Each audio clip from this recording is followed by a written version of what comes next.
जय हिंद दोस्तों। आप सभी लोगों का बहुत बहुत स्वागत है। तो इसमें हम लोग मॉडर्न हिस्ट्री से जुड़े हुए इंपॉर्टेंट क्वेश्चंस को देखेंगे। सॉल्यूशंस पे भी आप लोग बहुत अच्छे से ध्यान दीजिएगा। उसमें से बहुत सारे नए सवाल आप लोगों को देखने को मिलेंगे फ्यूचर में, या वहीं से बहुत सारे सवाल बनते भी हैं। तो चलते हैं, हम पहला सवाल शुरू करते हैं हम लोग। By whom Bombay presidency association was established, यानी बॉम्बे प्रेसिडेंसी एसोसिएशन की स्थापना किसके द्वारा की गई थी। ये आपके सामने ऑप्शन है, फिरोज शाह मेहता जी के द्वारा, केटी तेलांग जी के द्वारा, उमेश चंद्र बनर्जी जी के द्वारा, या फिर ये सभी लोग कहीं ना कहीं बॉम्बे प्रेसिडेंसी एसोसिएशन की स्थापना से जुड़े हुए हैं। तो इसका राइट आंसर क्या हो जाएगा, D, all of the above, यानी उपरोक्त सभी। तो फिरोज शाह मेहता जी, केटी तेलांग और उमेश चंद्र बनर्जी, ये तीनों ही लोगों को याद रखिएगा। इन लोगों ने मिलकर बॉम्बे प्रेसिडेंसी एसोसिएशन की स्थापना की थी। जहाँ तक बात है उमेश चंद्र बनर्जी जी की, तो देखिए कांग्रेस का जो पहला सेशन हुआ था 28 दिसंबर 1885 में, गोकुलदास तेजपाल संस्कृत कॉलेज था मुंबई में, वहाँ पर पहला अधिवेशन हुआ था कांग्रेस का। तो उसके पहले जो अध्यक्ष थे यानी फर्स्ट प्रेसिडेंट थे इंडियन नेशनल कांग्रेस के, वो कौन थे, उमेश चंद्र बनर्जी। और फाउंडर यानी संस्थापक किसको माना जाता है, ए ओ ह्यूम, जिन्हें हम लोग बोलते हैं एलन ऑक्टेवियन ह्यूम। अब देखिए यहाँ पर कुछ और भी इंपॉर्टेंट चीज़ें हैं, उसको आप लोग थोड़ा ध्यान दीजिएगा। 1885 में ही 1885 में ही कांग्रेस का पहला अधिवेशन हुआ था, और ये जो बॉम्बे प्रेसिडेंसी एसोसिएशन है, इसे भी 1885 में ही इसका गठन किया गया था, इसे बनाया गया था। अब देखिए इसका गठन क्यों हुआ था। 1876 से 1880 का जो समय था, 4 साल का, उसमें आपको पता है कि लिटेन जो हैं, लिटेन वो गवर्नर जनरल थे। उस समय वो वर्नैकुलर प्रेस एक्ट लाए, यानी कि प्रेस की आज़ादी पर उन्होंने पाबंदियां की। और जो सिविल सेवा में अधिकतम उम्र सीमा थी परीक्षा देने की भारतीयों की, वो 21 साल से घटा के 19 साल कर दिया, अधिकतम उम्र। अब वो भी तब जब सिविल सेवा की परीक्षा भारत में नहीं होती थी, सिर्फ आपको लंदन जाना होता था परीक्षा देने के लिए। तो 19 साल अधिकतम उम्र होनी चाहिए आपकी, और आपको लंदन में जाके परीक्षा देना है। तो एक तरीके से भारतीयों को सिविल सेवा में एंट्री कराने के लिए एक तरीके से उन्होंने रास्ता ही बंद कर दिया, कि वो चाहते ही नहीं थे कि भारतीय सिविल सेवा का हिस्सा बने। तो इन सब चीज़ों का विरोध करने के लिए एक प्लेटफॉर्म तैयार किया गया, जिसमें कुछ यंग लोग थे, उस समय बड़े बड़े क्रांतिकारी लोग थे, और उसमें ये फिरोज शाह मेहता, केटी तेलांग और बद्रुद्दीन तैयब जी जैसे लोग आपको देखने को मिलते हैं, जैसे उमेश चंद्र बनर्जी, बद्रुद्दीन तैयब जी नहीं, उमेश चंद्र बनर्जी। अब देखिए ये जो फिरोज शाह मेहता जी हैं, इन्होंने 1910 में एक पत्रिका भी शुरू की थी, इसको याद रखिएगा, उसका नाम था बॉम्बे क्रॉनिकल। क्या नाम था, द बॉम्बे क्रॉनिकल। याद रखना कठिन नहीं होगा, क्योंकि बॉम्बे प्रेसिडेंसी के फाउंडर के तौर पे हैं, ये संस्थापक के तौर पे जुड़े हुए हैं।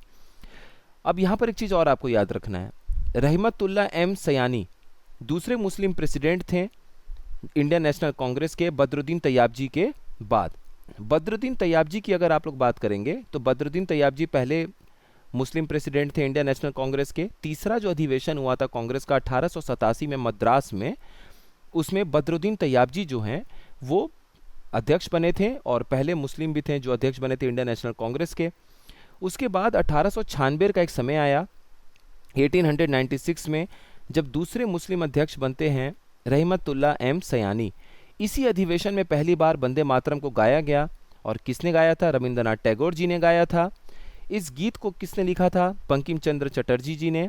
कब लिखा था, 1874 में, और 1874 में लिखा गया था। और ये पब्लिश किस में किया गया था, ये इसका प्रकाशन हुआ था आनंद मठ के, आनंद मठ जो 1882 है, उस नोवेल पर ये आधारित था। तो बंगाली एक उपन्यास था आनंद मठ, उसमें ये गीत 1882 में प्रकाशित हुआ था। 1874 में बंकिम चंद्र चटर्जी जी ने इसको लिखा था, वंदे मातरम को। 1874 से आपको एक और बात याद आ रही होगी, पिछली बार हम लोग ने वीडियो में क्या देखा था कि सुरेंद्र नाथ बनर्जी जी को किस वर्ष सिविल सेवा से हटा दिया गया था, निष्कासित किया गया था, तो वो 1874 था। और 11 साल के पहले 1863 में अगर आप ध्यान देंगे, तो सत्येंद्र नाथ टैगोर, जो कि रविंद्रनाथ टैगोर जी के बड़े भाई हैं, उन्होंने सिविल सेवा को क्रैक किया था, सिविल सर्विसेज को क्रैक किया था, और पहले भारतीय बने थे जो कि सिविल सेवा को क्रैक किया था, उसको क्लियर किया था। तो ये कुछ फैक्ट है, इनको ध्यान रखिएगा, सवाल घूम घूम के ऐसे ही पूछा जाता है। पीडीएफ, मान लीजिए यहाँ पढ़ने में कुछ आपको दिक्कत हो रहा है, तो पीडीएफ आप लोगों को जय स्टडी के मेन टेलीग्राम चैनल और जय स्टडी वन डे एग्जाम दोनों ही ज्वाइन कर लीजिएगा, वहाँ से आप लोगों को मिल जाएगा। अगला सवाल है, जब 1857 की क्रांति हो रही थी तो ए.ओ. ह्यूम जो कांग्रेस के संस्थापक भी हैं, ये कहाँ पे उस समय कलेक्टर थे? यानी 1857 के विद्रोह के समय ए.ओ. ह्यूम किस स्थान के कलेक्टर थे? लखनऊ, इटावा, भोपाल या फिर जोधपुर? तो इसका राइट आंसर क्या हो जाएगा? बी, इटावा। तो 1857 के विद्रोह के समय ए.ओ. ह्यूम इटावा के कलेक्टर थे। अब ए.ओ. ह्यूम जो हैं, एलन ऑक्टेवियन ह्यूम, वो कांग्रेस के संस्थापक भी हैं, इसमें कोई दो राय नहीं है। इसके साथ याद रखिएगा ये ऑर्निथोलॉजिस्ट भी थे, मतलब पक्षी विज्ञानी, जो पक्षियों को पढ़ते हैं, समझते हैं, जानने की कोशिश करते हैं, ऐसे लोगों को पक्षी विज्ञानी या फिर ऑर्निथोलॉजिस्ट कहा जाता है। इनकी जो बायोग्राफी है, इनकी जो जीवनी है, जिसमें आपको ये देखने को मिलता है कि कांग्रेस का गठन कैसे किया ए.ओ. ह्यूम ने, तो ये सब विलियम वेडन बर्न ने लिखा था। विलियम वेडर बर्न भी रिटायर्ड उस समय सिविल सर्वेंट थे, और ये इन्होंने ये बातें उसमें कही थी। जब आप कभी पढ़ेंगे कि कांग्रेस की उत्पत्ति कैसे हुई, तो उसमें विलियम वेडन बर्न के लिखे हुए कुछ चीज़ें थी कि कुछ खुफिया दस्तावेज Allan Octavian Hume, A O. Hume को मिला था। उसके आधार पे वो गए और उस समय के लॉर्ड डफरिन, जो डफरिन उस समय कांग्रेस के संस्थापन के समय, उस समय जब कांग्रेस का गठन हो रहा था तो गवर्नर जनरल थे लॉर्ड डफरिन, उनके पास ए.ओ. ह्यूम गए। ए.ओ. ह्यूम ने बात रखी कि देखिए, जो भारत में बहुत सारे लोग हैं, ख़ास तौर पे जो मिडिल क्लास है, वो मध्यम वर्ग बहुत ज़्यादा नाराज़ हो रहा है और वो उखाड़ फेंकने को तैयार है अंग्रेज़ों को किसी भी कीमत पे, भले ही बल का प्रयोग क्यों ना किया जाए। तो एक तरीके से सेफ्टी वॉल्व की थ्योरी लाई गई कि सेफ्टी वॉल्व के तौर पे, जैसे कुकर प्रेशर में आप देखते हैं, प्रेशर कुकर में जब प्रेशर बढ़ना शुरू होता है तो वॉल्व से, ढक्कन से वो निकल जाता है प्रेशर। तो उस तरीके से हमें एक संगठन को तैयार करना चाहिए जो अंग्रेज़ों को और भारतीयों को जोड़ने का काम करे। उनकी परेशानी पता चले तो ऐसा ना हो कि हम उनकी परेशानी से अवगति नहीं है और यहाँ पे बारूद जैसा उनका गुस्सा बढ़ रहा है। तो इस तरह की चीज़ें जो आपको सुनने में मिलती हैं, वो विलियम वेडन बर्न ने जब ए.ओ. ह्यूम की जीवनी लिखी, बायोग्राफी लिखी, उसमें ये चीज़ें लिखी हुई थी। एक चीज़ और इम्पॉर्टेंट बात है, ए.ओ. ह्यूम ने बाल गंगाधर तिलक जी को ट्रू पैट्रियट कहा था, यानी कि तिलक को इन्होंने सच्चा देशभक्त कहा था। बाल गंगाधर तिलक जी को सच्चा देशभक्त किसने कहा था? ए.ओ. ह्यूम ने। चलिए, इतनी डिटेल हो गई, आगे देखते हैं। एक ये सवाल था, बीपीएससी का ही है, 66 बीपीएससी में शायद पूछा गया था, कितने मुस्लिम डेलीगेट्स पार्टिसिपेट किए थे जो दूसरा अधिवेशन हुआ था भारतीय राष्ट्रीय कांग्रेस का? यानी भारतीय राष्ट्रीय कांग्रेस के द्वितीय अधिवेशन में कितने मुस्लिम प्रतिनिधियों ने भाग लिया था? आपके सामने ये 4 ऑप्शन है, तो इसका राइट आंसर हो जाएगा 33। 33 मुस्लिम प्रतिनिधि शामिल हुए थे भारतीय राष्ट्रीय कांग्रेस के दूसरे अधिवेशन में। दूसरा अधिवेशन 1886 में हुआ था, कहाँ पर? कलकत्ता में हुआ था, इस बात को ध्यान रखिएगा। और दादा भाई नौरोजी जो थे वो इसकी अध्यक्षता कर रहे थे। और 1887 में तीसरा कहाँ हुआ था?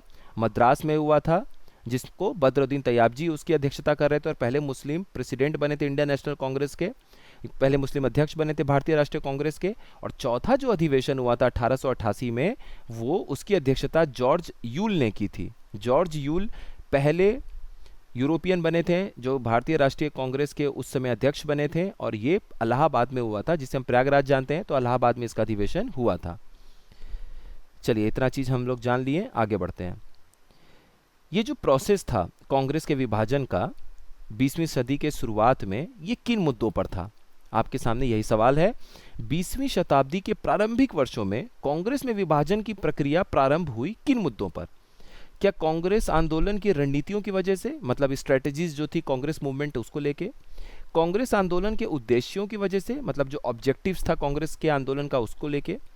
कांग्रेस आंदोलन में जनता की भागीदारी की वजह से, यानी participation of the people in the Congress movement? या ये सारे के सारे वजह हैं उसके? तो इसका राइट आंसर क्या हो जाएगा? कांग्रेस का जो विभाजन हुआ 1907 में सूरत सेशन में, वो उसका कारण ये तीनों के तीनों हैं।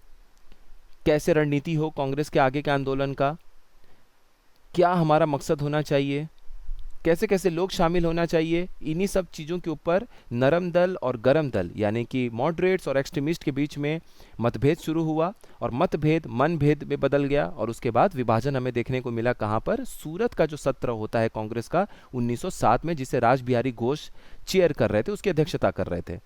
अब एक बार हम चीज़ें समझ लेते हैं कि हुआ क्या है। देखिए, अभी आगे क्वेश्चन आपको मिलेगा, 1905 में बंगाल का विभाजन हो गया, इस पे अभी सवाल है, तो वहाँ डिटेल देखेंगे। बंगाल का जब विभाजन हो गया तो जो गरम दल था, जो एक्सट्रीमिस्ट था, वो काफ़ी नाराज़ था। वो चाहता था कि एक राष्ट्रव्यापी आंदोलन किया जाए, लेकिन जो मॉडरेट्स थे, जो नरम दल के लोग थे, वो चाह रहे थे कि बंगाल का विभाजन हुआ है तो बंगाल तक ही सीमित रहने देते हैं अपने आंदोलन को, कोई ज़रूरत नहीं है पूरे देश में खींचने की। तो एक तो सबसे पहला यहाँ पे मतभेद हुआ, क्योंकि जो गरम दल था, एक्सट्रीमिस्ट था, वो चाहते थे कि महाराष्ट्र हो, मद्रास हो, हर जगह पूरे भारत में बंगाल के इस विभाजन का विरोध किया जाए और यही हमें मौका मिलता है अंग्रेजों का राष्ट्रव्यापी विरोध करने का। जबकि मॉडरेट्स, जो कि नरम दल थे, वो ऐसा नहीं चाह रहे थे। दूसरी चीज़, अगर कांग्रेस के अंदर जो एक्सट्रीमिस्ट थे, चरमपंथी थे, जो गरम दल थे, वो अगर चाहते थे कि उनके आंदोलन की बात पूरे देश में फैले, तो जो जो राष्ट्रीय अध्यक्ष होता है हर साल के अधिवेशन का, वो भी तो उनका अपना होना चाहिए ना कोई। तो वो कौन होगा? वो वही कर सकता है जो कि गरम दल का अध्यक्ष हो, जैसे कि बाल गंगाधर तिलक थे, जैसे लाला लाजपत राय थे।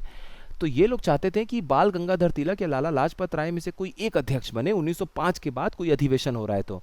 जबकि मॉडरेट्स, जो गरम दल थे, जो नरम दल थे, वो ये नहीं चाहते थे। वो चाहते थे कि हम अभी भी ऐसे ही किसी, जैसे फिरोज शाह मेहता जी हैं, सुरेंद्रनाथ बनर्जी हैं, दादा भाई नौरोजी हैं, इस तरह के लोगों को ही हम अध्यक्ष बनाएं, ताकि ये जो तबका चाहता है कि ये राष्ट्रीय स्तर का विरोध प्रदर्शन हो अंग्रेजों के खिलाफ, ऐसा ना हो पाए। तो 1905 के विभाजन के बाद जब 1906 का सेशन होता है, तो 1906 का सेशन कांग्रेस का कहाँ पर होता है? बनारस में होता है। अब यहाँ पर ये चाह रहे थे गरम दल वाले लोग कि यहाँ पर लाला लाजपत राय या बाल गंगाधर तिलक बने, लेकिन ऐसा हुआ नहीं। कौन बन गया? उसमें बन गए गोपाल कृष्ण गोखले। गोपाल कृष्ण गोखले, जिनको पॉलिटिकल गुरु मानते हैं महात्मा गांधी अपना, गोपाल कृष्ण गोखले के बनने के बाद गरम दल बहुत नाराज हुआ है। उसके बाद वो सोचा कि अब अगर 1905 में भी देखिए, जब सेशन हुआ था, सत्र हुआ था, तो 1905 में भी अक्टूबर तक में विभाजन हो गया था। जुलाई में इसकी घोषणा हुई थी और अक्टूबर में विभाजन हो गया था। वो उसी समय चाह रहे थे कलकत्ता में कि हमारा कोई इस तरह का मजबूत लीडर बने, तो उस समय दादा भाई नौरोजी को बना दिया गया। दादा भाई नौरोजी को जब बना दिया गया तो वो नाराज़गी थोड़ी सी कम हुई, क्योंकि दादा भाई नौरोजी एक ऐसे इंसान थे जिनको नरम दल और गरम दल दोनों ही लोग पसंद करते थे।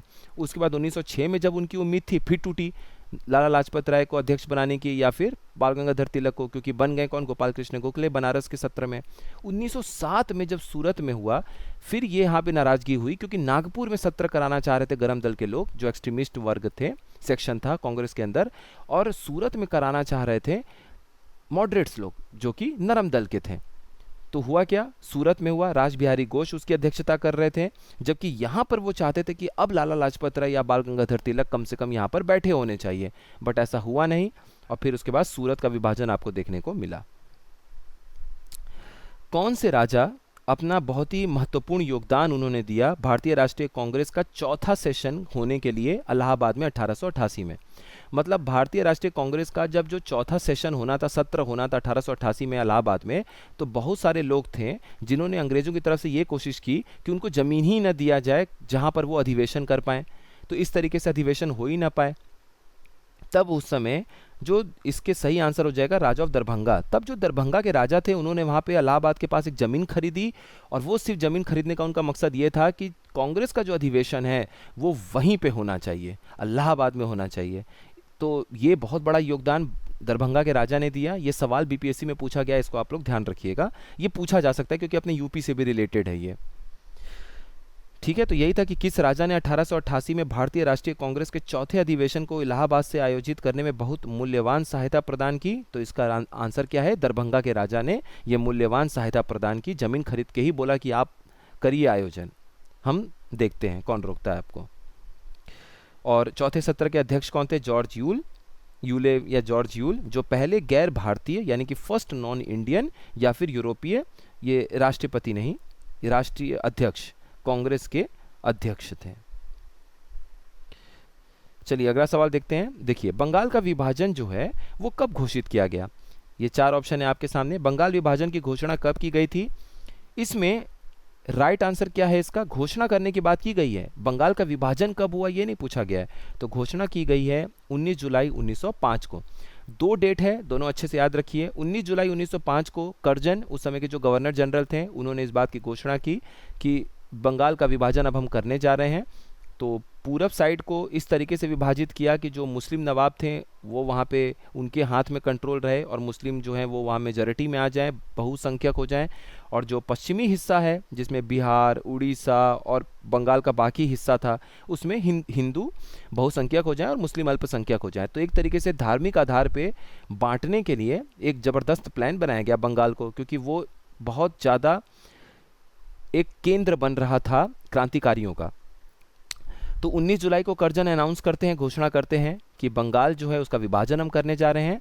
और 16 अक्टूबर का दिन भी आपके लिए इंपॉर्टेंट है, इसको याद रखिएगा, क्योंकि 16 अक्टूबर 1905 को बंगाल का विभाजन कर दिया गया था। इसलिए जो पीछे हम लोगों ने पढ़ा कि देखिए कांग्रेस का अधिवेशन हर साल दिसंबर में होता आ रहा है, तो दिसंबर में जब कांग्रेस का अधिवेशन हुआ तो उनका यही कहना था, जो अब गर्म दल थे, जो एक्सट्रीमिस्ट वर्ग था, वो नाराज़ हो गया। वो बोला कि अब ज़रूरत है हमें इनका बहुत कड़ा विरोध करने का। और जो विरोध में अंग्रेजों के इस निर्णय के विरोध में जो आंदोलन शुरू हुआ वो कौन सा था? स्वदेशी आंदोलन। तो स्वदेशी आंदोलन के बारे में हम जब सवाल करेंगे बाद में, तब ये हम इसे डिटेल में देखेंगे। लेकिन कभी कभी सवाल यही पूछा जाता है कि जब बंगाल का विभाजन हुआ तो कौन सा आंदोलन शुरू किया गया था? तो उसका राइट आंसर क्या हो जाएगा? स्वदेशी आंदोलन। बाकी अगर हम ये बोलें कि बंगाल के विभाजन के बाद दोबारा कब उसे जोड़ दिया गया था, आपस में यूनाइट कर दिया गया था, तो दिसंबर 1911 में एक बहुत बड़ा दरबार का आयोजन किया गया दिल्ली में। और ब्रिटेन के जो राजा थे जॉर्ज V और क्वीन मैरी, इन दोनों के स्वागत के लिए भव्य दरबार का आयोजन किया गया था। और फाइनली 12 दिसंबर 1911 को ये जो विभाजन था उसको रद्द कर दिया गया। और जो पूरब साइड के मुसलमान और वो जो नवाब थे उस समय के, ठीक है, तो उन लोगों उनकी जो नाराज़गी थी, उनकी नाराज़गी को दूर करने के लिए अंग्रेज़ों ने दिल्ली को कैपिटल चुना। क्योंकि दिल्ली सालों से, हम मध्यकालीन में पढ़ते आ रहे हैं कि मुग़ल हो गए या उसके पहले दिल्ली सल्तनत हो गई, तो दिल्ली कैपिटल था। तो एक दिल्ली को लेके उनको लगा कि हम बैलेंस बना सकते हैं। अगर हम बंगाल से नाराज़ कर रहे हैं मुस्लिम नवाबों को और लोगों को, तो हम वहाँ पे दिल्ली कैपिटल बनाकर, दिल्ली को राजधानी बनाकर उनको कहीं ना कहीं खुश कर पाएंगे। लेकिन वो चीज़ें ज़्यादा चल नहीं पाई, सक्सेसफुल नहीं हो पाई।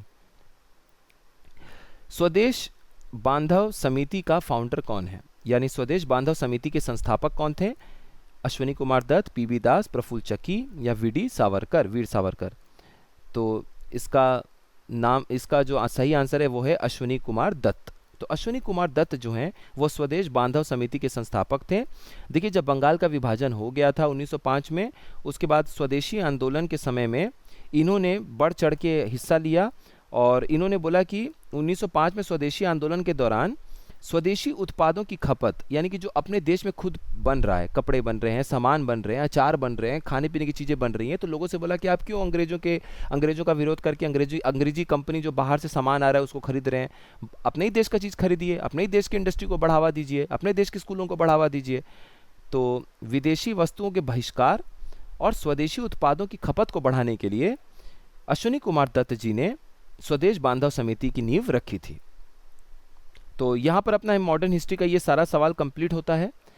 डिटेल में काफ़ी चीज़ें हम लोगों ने देखी, आप लोग इसको रिवाइज करिएगा, PDF आपको मिल जाएगा ग्रुप में। मिलते हैं नेक्स्ट इन्फॉर्मेटिव वीडियो में। आप सभी लोगों का बहुत बहुत धन्यवाद।